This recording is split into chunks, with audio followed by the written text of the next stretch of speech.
7ই মার্চের ভাষণ। এরই মধ্যে বঙ্গবন্ধু শেখ মুজিব 7 মার্চ রেসকোর্স ময়দানে, বর্তমান সোহরাওয়ার্দী উদ্যানে জনতা সভা ডাকলেন। ভোর না হতেই লক্ষ লক্ষ বাঙালি রেসকোর্স ময়দানে সমবেত হলো স্বাধীনতা প্রশ্নে নেতার রায় শোনার জন্য। লক্ষ লক্ষ জনতার সামনে এসে দাঁড়ালেন জনতার নেতা বঙ্গবন্ধু শেখ মুজিবুর রহমান। কিন্তু বঙ্গবন্ধু শেখ মুজিবুর রহমান স্বাধীনতার ঘোষণা করেও স্বাধীনতার ঘোষণা করলেন না।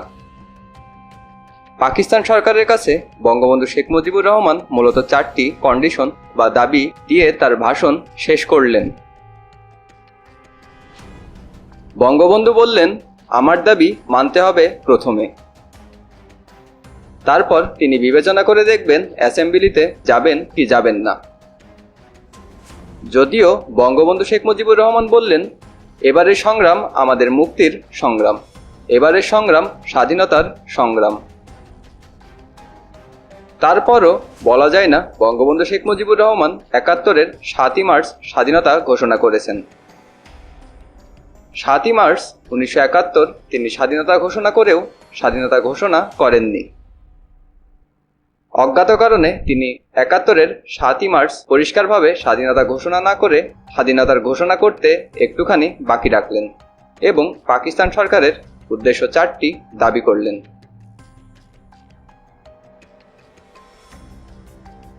আবার তার এই দাবি মেনে নেওয়ার জন্য পাকিস্তান সরকারকে সুনির্দিষ্ট কোনো সময়সীমাও বেঁধে দিলেন না।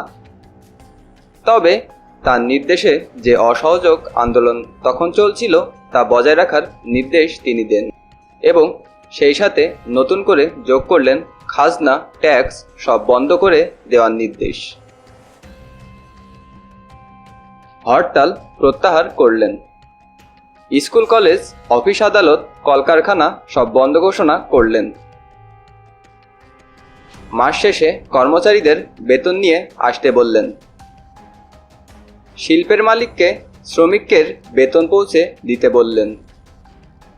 রেডিও টেলিভিশন তার সংবাদ পরিবেশন না করলে বাঙালিদের রেডিও টেলিভিশনে যেতে নিষেধ করলেন। আন্দোলন নতুন মোড় নিল। বাঙালি বুঝতে পারল স্বাধীনতা ছাড়া আর কোনো পথ নেই। কিন্তু ঠিক কবে থেকে স্বাধীনতার যুদ্ধ বা মুক্তিযুদ্ধ শুরু হবে এবং কিভাবে হবে তা নিয়ে ছিল অস্পষ্টতা ও সংশয়। কারোরই সঠিক কোনো পরিষ্কার ধারণা ছিল না। কোনো এক অজ্ঞাত কারণে 71-এর 7ই মার্চ বঙ্গবন্ধু শেখ মুজিবুর রহমান এককভাবে সুস্পষ্ট করে স্বাধীনতা ঘোষণা করলেন না কেন, তা কখনো কোনোদিন পরিষ্কার জানা যায়নি।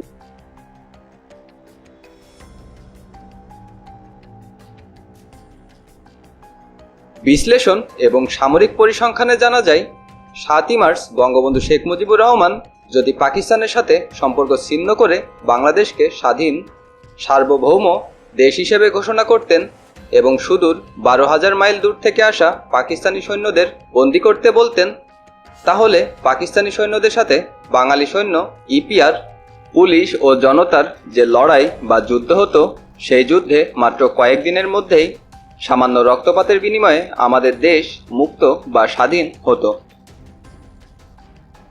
1971 সালের 7ই মার্চ পর্যন্ত বাংলাদেশ, তৎকালীন পূর্ব পাকিস্তান, পাকিস্তানি সৈন্য সংখ্যা এতই নগণ্য ছিল যে পাকিস্তানি পাঞ্জাবি, সিন্ধি, বেলুচ সৈন্য বাঙালি সৈন্যের কাছে অসহায় এবং মুখাপেক্ষী ছিল। আবার এই পাকিস্তানি পাঞ্জাবি, সিন্ধি, বেলুচ সৈন্যদের অধিকাংশই ছিল অফিসার, যারা যুদ্ধ পরিচালনা করে কিন্তু সরাসরি যুদ্ধ করে না। এই অল্প সংখ্যক পাকিস্তানি সৈন্যকে ধরাশায়ী বা পরাস্ত করতে বাঙালি সৈন্য, ইপিআর অর্থাৎ আজকের বিডিআর, পুলিশ এবং 7.5 কোটি জনতার কোনো ক্রমেই সপ্তাহের বেশি সময় লাগত না।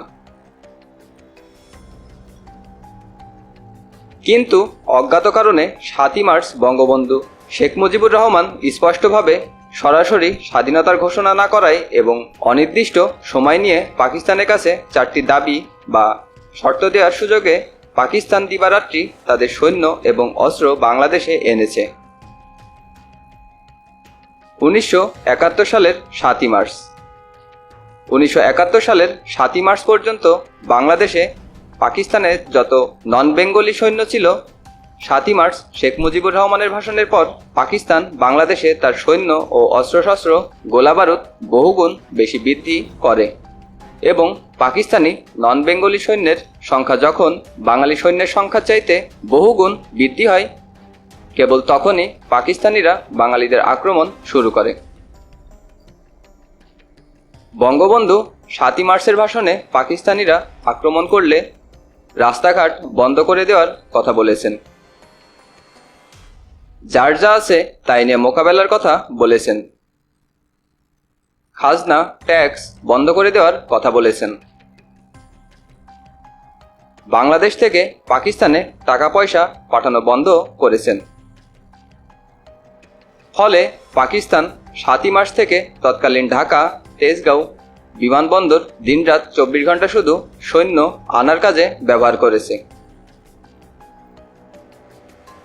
পাকিস্তান আমাদের দেশ থেকে 12,000 মাইল দূরবর্তী একটি দেশ।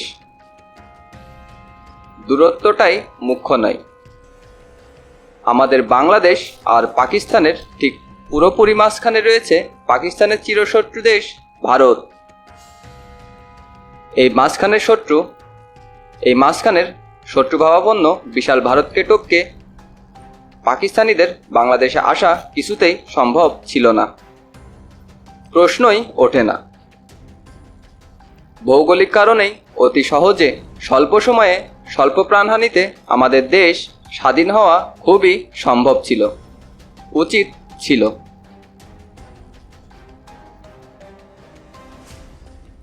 এমন হওয়া বিচিত্র ছিল না যে পাকিস্তান দিবস পালন করা হতো।